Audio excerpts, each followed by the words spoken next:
From their Calgary office towers, the response in Canada's oil industry was swift and blunt. Ottawa's emissions target is effectively a cap on production. The Canadian Association of Petroleum Producers says Ottawa risks curtailing the energy Canadians rely on, along with jobs and government revenues.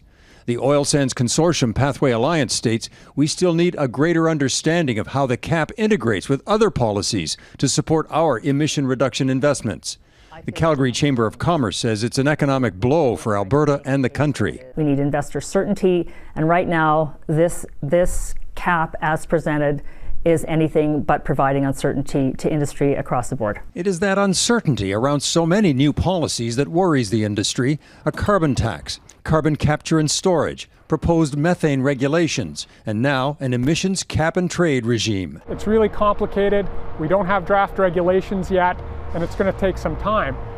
So companies may decide that they don't want to invest waiting for all those answers, which effectively would curtail production. But others say Ottawa's emissions targets are largely aligned with the industry's own commitments. I would really characterize this emissions cap as a policy that is designed to hold industry to account to commitments that they have made for emissions reductions. And while environmental groups believe Ottawa could have gone further and faster, they are, on balance, pleased. It's really great to see this new cap policy, emissions cap policy, take the next step towards becoming reality and becoming implemented to try and bend the curve on this, on the emissions from this sector. Some say it will all depend on how it works. Can Ottawa's technology fund be set up to help the emitters ultimately meet their targets? Investment in technology projects is a must, and you have to make sure you invest the dollars into the people with the emissions to reduce those emissions. It will take years to see if the right balance is struck to reduce emissions to meet Canada's targets